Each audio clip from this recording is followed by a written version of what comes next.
o massivo contra-ataque alemão na Floresta das Ardenas, na Bélgica, em dezembro de 1944, conhecido como a Batalha do Bulge, foi uma das maiores batalhas em que os Estados Unidos da América, exército já participou. A Batalha do Bulge é bastante conhecida, especialmente a defesa da cidade belga de Bastogne, mas possivelmente a defesa menos conhecida pelas tropas reduzidas dos Estados Unidos da América, as divisões de infantaria 99 e 2 em Elsenborn Ridge foram cruciais. Apesar de não serem tão famosos quanto os valentes soldados de Bastogne, de historiador e segundo filho do comandante supremo aliado John sem data. Eisenhower escreveu que as ações do 2º e do 99º no Ombro Norte poderiam ser consideradas as mais decisivas da campanha das Ardenas. No 40 graus, aniversário da Batalha do Bulge, o New York Times escreveu que o sucesso inicial dos alemães despedaçou a crença em Londres e Paris de que a guerra estava quase no fim. 6 meses após a invasão da Normandia, os aliados ocidentais acreditavam ter superioridade na frente ocidental, com o exército alemão na defensiva. Mas havia uma fraqueza em suas linhas, e os americanos sabiam disso. Os alemães avançaram rapidamente pela Floresta das Ardenas em 1940, porém, mesmo com o uso histórico dessa rota, a floresta estava pouco defendida. A 99ª Divisão de Infantaria dos Estados Unidos da América era uma divisão de reserva que não foi implantada no exterior até outubro de 1944. Composta pelos regimentos de infantaria 394, 395 e 396 e elementos de apoio, a divisão ainda não havia visto combate em dezembro de 1944. Apesar do apelido Divisão do Tabuleiro de Damas, derivado do brasão de William Pitt, a inexperiência da divisão em combate ficou evidente no nome dado pela imprensa americana, os Bebês de Batalha. O 99º grau foi enviado para a Floresta das Ardenas, considerada pelos aliados como uma frente secundária, onde divisões recém-chegadas poderiam se adaptar à vida na frente e divisões desgastadas poderiam descansar e se recuperar. As Ardenas ofereciam descanso, refeições e banhos quentes, além de entretenimento. A atitude geral foi explicada em uma carta para casa escrita em 15 de dezembro pelo soldado Joe Shackman, um operador de rádio de Scranton, próximo a Bastogne. Estamos alojados aqui tão confortáveis e seguros como na Inglaterra. Não sei quanto tempo ficaremos neste paraíso, mas enquanto estiver aqui, estou seguro. Mas a posição era precária.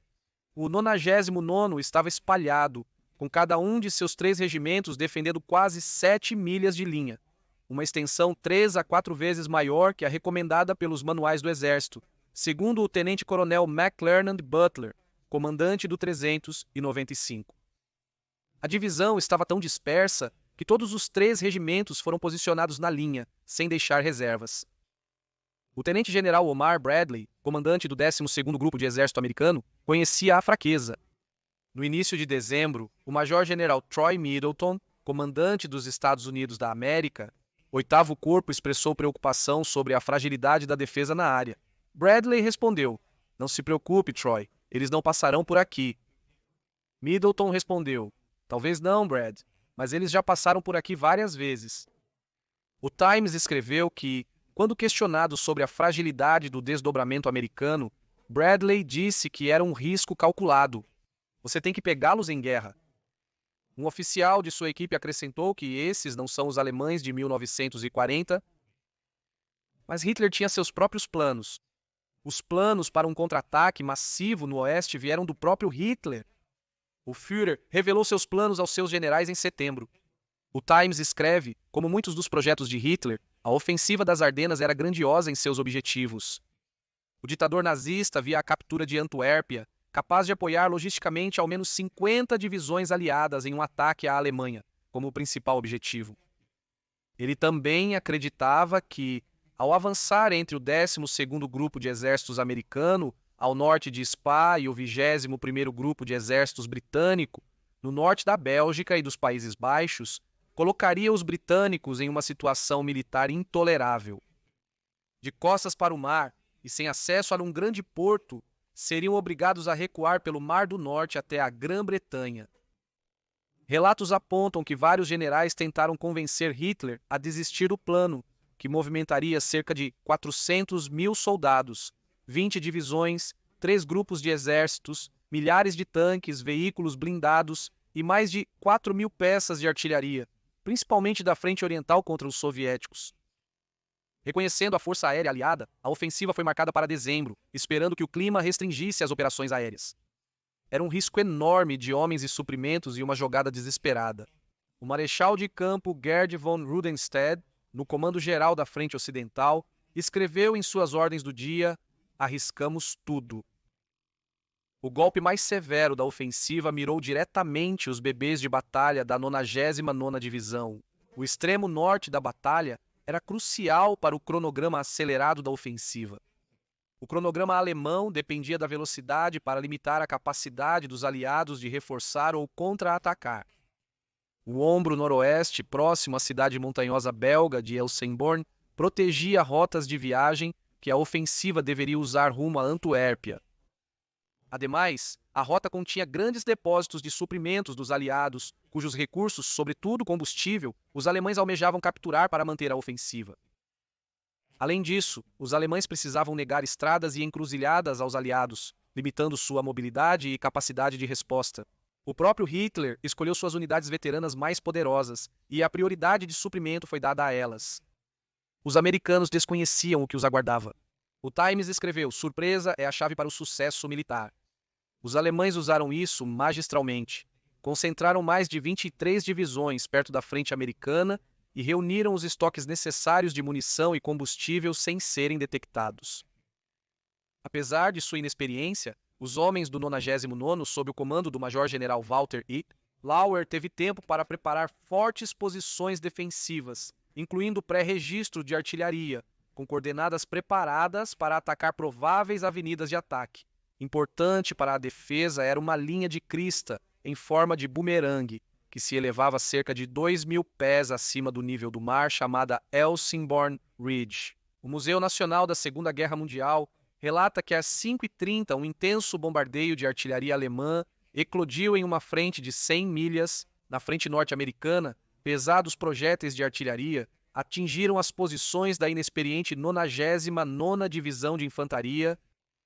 Um major da 12ª Divisão Volksgrenadier lembrou: "Nós, velhos soldados, já vimos muitos bombardeios pesados, mas nunca antes algo assim." Surpreendida no ataque inicial, a 99ª teve suas comunicações interrompidas, limitando o uso da artilharia. Tropas alemãs quebraram as linhas, isolando pequenas unidades. O sargento Vernon McGarry liderava um pelotão da 99ª do 393, Regimento de Infantaria. Ferido gravemente no rosto e pernas durante o bombardeio de artilharia, foi levado para uma estação de ajuda, mas recusou ser evacuado e voltou para seus homens. Uma citação posterior diria que a fúria da grande ofensiva da frente ocidental do inimigo se concentrava na posição defendida pela pequena força do sargento técnico McGarrett. Mas esses homens lutaram tenazmente sob ordens para se manterem firmes, resistindo ao fogo assassino do inimigo e à quebra de suas comunicações. McGarry estava no centro da luta, arriscando-se sob fogo inimigo para resgatar colegas feridos, recuperar munições, destruir um tanque com um bazuca e eliminar sozinho uma posição de metralhadora alemã. O sargento e seus soldados lutaram até ficarem sem munição.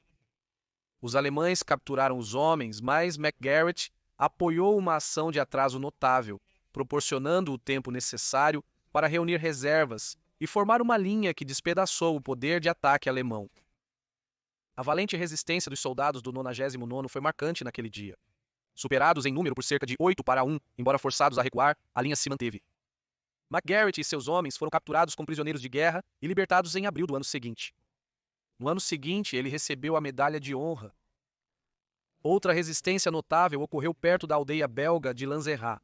Lá, um pelotão de inteligência e reconhecimento de apenas 18 homens, comandado pelo primeiro-tenente Lyle J. Balk Jr., se entrincheirou. O boletim de inteligência militar escreve que a posição proporcionava boa visão da rodovia, que seguia ao norte por Lanzerat até as principais defesas do regimento.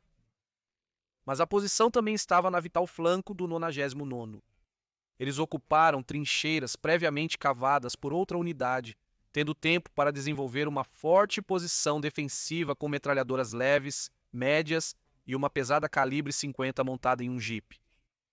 O bombardeio inicial cortou a linha terrestre para o QG do regimento, mas os homens em suas trincheiras bem preparadas sofreram poucos danos. O pelotão de Buck, em posição bem preparada, derrotou diversos ataques frontais de um batalhão de paraquedistas alemães. Buck pediu apoio de artilharia, mas o 99º estava sob ataque em toda a linha e não pôde atender. O pelotão resistiu por quase 20 horas, antes de quase ficar sem munição, ser flanqueado por paraquedistas e ser capturado. O boletim escreve: o confronto em Lanzeret acabou, mas seu efeito foi surpreendente. Os 18 homens do pelotão 1 e R causaram entre 400 e 500 baixas, dizimando um batalhão inteiro da 3ª Divisão de Paraquedistas alemã. O pelotão havia interrompido a missão dos paraquedistas de romper a frente americana e permitir que as unidades blindadas da 6º Exército Panzer tivessem acesso rápido às estradas em direção ao rio Meuse. Assim como a resistência de McGarry, a defesa em Lanzarote atrasou muito a ofensiva, permitindo aos aliados trazerem reforços. Sem a resistência do pelotão do Instituto Nacional de Reabilitação, o flanco do 99º pode ter sido virado. Devido à sua captura e ao caos geral no início do ataque, a Batalha de Lanzarote quase foi esquecida. 37 anos depois, John, filho do general Eisenhower e historiador, descobriu detalhes da ação. O pelotão finalmente recebeu a menção presidencial de unidade pela ação em 1981. Mesmo com grandes perdas, o 99º resistiu, logo foram acompanhados pelos americanos. 2ª Divisão de Infantaria. A divisão veterana foi enviada para capturar um cruzamento, preparando um ataque futuro. Essa batalha ficou conhecida como Batalha do Cruzamento do Desgosto. Os soldados do 2º venceram uma defesa alemã ferrenha e conquistaram o cruzamento no dia 15. Quando o bombardeio alemão veio no 16, presumiram ser retaliação ao seu ataque. Mas logo se encontraram em meio ao massivo ataque alemão. Após defenderem contra vários ataques, os homens do 2º recuaram para reforçar o 99º. O soldado Richard Cowan operava uma metralhadora. Uma citação escreveu sobre sua ação. Ele era um atirador de metralhadora pesada em uma seção anexada à Companhia 1 em 17 de dezembro de 1944, quando essa companhia foi atacada por uma força superior de infantaria e tanques alemães. As primeiras 6 ondas de soldados inimigos foram repelidas com muitas baixas. Um 7º ataque com tanques matou ou feriu quase todos de sua seção, deixando apenas o soldado Cowan para manusear sua arma, com o apoio de somente 15 a 20 fuzileiros da Companhia 1. Manejando sua arma sozinho, ele protegeu a retirada da companhia, até mesmo fazendo uma resistência contra um enorme tanque King Tiger, devastando a infantaria que apoiava o tanque, mesmo com projéteis caindo ao seu redor. A citação afirma que o soldado Cowan foi o último a sair, cobrindo de forma voluntária a retirada dos companheiros restantes. Suas ações heróicas permitiram que os homens restantes se retirassem com sucesso do local de sua resistência final. O jovem de 22 anos escapou com seus homens, mas foi morto no dia seguinte. Ele foi condecorado póstumamente com a Medalha de Honra. Os soldados do 99º e 2º recuaram para posições defensivas na Cordilheira Elsenborn, mas mesmo em desvantagem numérica, mantiveram uma forte posição defensiva. Enfrentaram dificuldades e recorreram à equipe regimental e escrivães para defender a linha, mas tinham vantagem. Atrás da cordilheira estava o suporte de artilharia para um corpo de exército inteiro, com mais de 300 peças de artilharia pesada, incluindo 155 mm, 105 mm, 75 mm e morteiros químicos de 4,2 polegadas. O Museu Nacional da Segunda Guerra Mundial relata que um intenso fogo de artilharia caiu sobre os alemães. O escritório do chefe de História Militar do Exército descreveu que a batalha americana demonstrou excelente coordenação e cooperação entre as forças terrestres. Apesar da infantaria garantir e manter o terreno inicialmente, os principais ataques alemães foram enfrentados por infantaria, tanques, destruidores de tanques e artilharia. O Museu Nacional da Segunda Guerra Mundial afirma que era impossível penetrar o anel de aço formado pela infantaria americana e a artilharia de apoio. Ataques futuros fracassariam como os anteriores. A defesa determinada pelos bebês de batalha do 99º, os veteranos do 2º e outras unidades na cordilheira de Elsenborn foi crucial para a vitória aliada nas Ardenas. A defesa não apenas paralisou o avanço alemão e bloqueou o principal impulso do ataque alemão, mas garantiu aos aliados liberdade de ação nas mesmas estradas que os alemães esperavam usar. Privados dos depósitos de suprimentos que esperavam capturar, a ofensiva alemã ficou sem combustível. Segundo o Museu Nacional da Segunda Guerra Mundial, embora a defesa de Bastogne tenha sido certamente galante, não foi o golpe fatal que a maioria das pessoas presume. O golpe decisivo nos planos ofensivos alemães nas Ardenas ocorreu a nordeste de Bastogne, em uma área composta por um bosque de aldeias e um terreno elevado chamado Eslenborn Ridge. Historiadores argumentam que, em desvantagem de 5-1, os soldados do 99º infligiram baixas estimadas nos alemães na proporção de 18-1. As baixas americanas do 99 Graus Regimento foram de cerca de 20%, quase 5.000 homens mortos, feridos ou desaparecidos. Já as baixas alemãs são incertas. Mas os registros alemães mostram uma perda surpreendente de 114 tanques na batalha. A área ao redor do Elsenborn Ridge foi a única parte da massiva Batalha do Bulge, onde os alemães falharam em avançar. Hasso von Montaffel, general-comandante do 5º Exército Panzer, escreveu mais tarde que a batalha foi perdida lá, dizendo que a contraofensiva falhou porque nosso flanco direito bateu de frente com uma parede. O site do projeto MIA comparou a defesa à Batalha de Gettysburg, ocorrida um século antes. A defesa de Elsenborn Ridge será lembrada como o ponto crucial da Batalha do Bulge. A significativa vitória aliada de 80 anos atrás poderia facilmente ter tido um desfecho diferente. Segundo o New York Times, a armadura e a infantaria alemãs que surgiram das florestas em 16 de dezembro acabaram com a confiança dos aliados sobre sua situação militar. Os aliados foram surpreendidos e quase foram derrotados. Apesar da importância da defesa do Elsenborn Ridge, a batalha ao sul, particularmente o cerco de Bastogne, é muito mais conhecida.